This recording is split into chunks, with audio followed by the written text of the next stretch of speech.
Hello everyone and welcome back to Dice Hard. I thought I'd return with something a little bit more ridiculous this time. Say hello to Twilight Imperium, a table-hogging epic about being a space bastard. A game so big I've had to put on a shirt, albeit badly ironed, to give it the respect it deserves.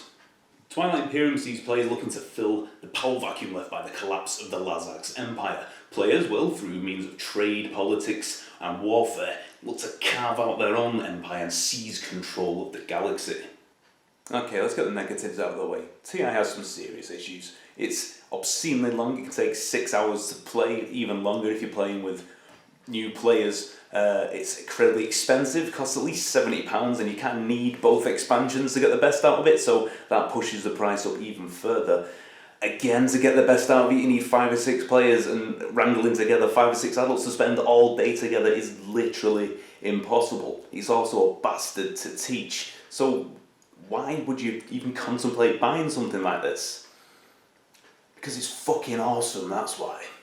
Okay, real talk now, how do you win? Well, just like you'd conquer a galaxy in real life, you'll need to score 10 victory points. Or if you're mad and playing the long game, 14. But how do you score points? By completing objectives. Some are public that anybody can score, and some are secret that only you can score. One optional rule is to play with artifact tokens, which count as a temporary point as long as you hold the planet that they're on. Guess what happens if you take an artifact planet first? Okay, I'm going to activate this system. Moving my fleet, and land ground forces on this planet, capturing the artifact, and that scores me 1 point. Your turn, Green. The objectives that you play for, the races who you play as, even the galaxy that you're fighting over is different every time you play TI. It's randomly determined. So you're never really going to play the same game twice. Even in the expansions there are alternate strategy cards which drastically alter the way the game plays. But we've not spoke about strategy cards yet, have we? So I'll see you at the other side of this George Lucas transition. You'll nab one of these sexy looking strategy cards at the start of your turn, and they pretty much define what your turn will be. All of them have a number in the corner, and that is your initiative. That decides turn order, so 1 will go first, 2 will go second, etc. Most of them also have a special ability that only you can use. And you can use it at any time during your turn, but when you do use it, you pass that card round the table, and then there's a secondary ability that only other players can use.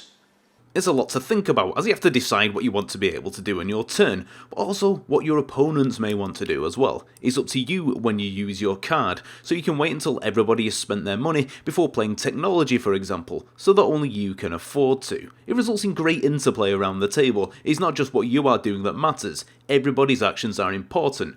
And you have to keep an eye on what everyone is doing. And while this is a very long game, this is part of what keeps it engaging throughout, as you're not just staring at your bit of empire, you're taking notice of what your neighbours are up to. The base game of Twilight Imperium provides a vast array of possibilities. If you add in the expansions, you get tons of optional things to include, like new races, new planets. There's just so much stuff. Leaders. What else we got in here? Extra strategy cards, another couple of races, an entire new scenario with its own slew of components. Special forces, exploration, another race, mercenaries, and leaders.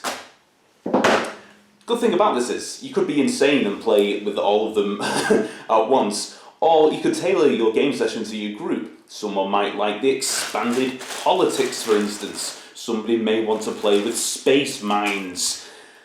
It enables you to tailor the game to your group, and I wish more games would do that. This isn't some gritty war game though, although you can win just by murdering your way across the galaxy and annihilating everybody. In the last game of TI we played, my friend Nicky only fought in 1 battle. It was on the last turn, it was a decisive victory, and it nabbed the extra points you needed to win.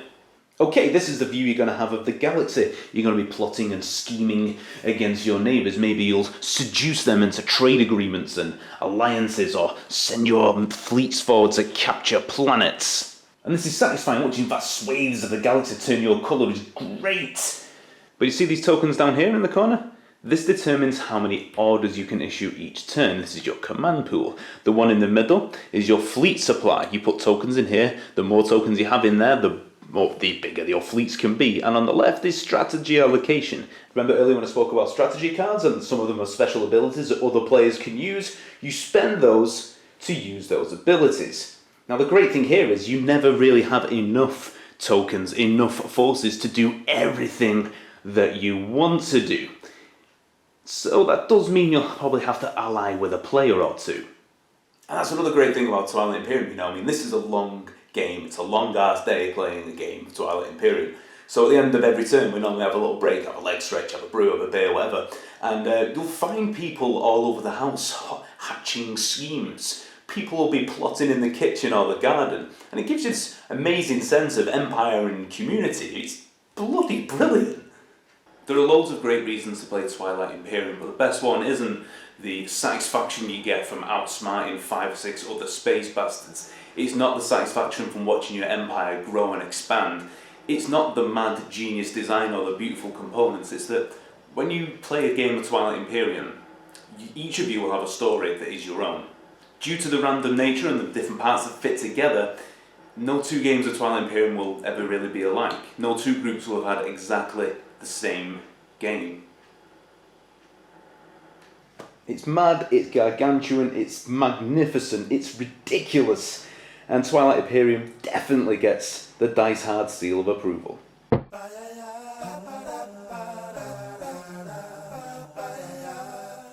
Hi everyone, thank you very much for watching. My name's Chris. If you'd like to see more from me, then do click on that subscribe button. I try and upload as many videos as I can. If you'd like to go that extra step, please consider visiting my Patreon page and help to make advertisement-free YouTube content viable. Thank you very much for watching, and I'll see you next time.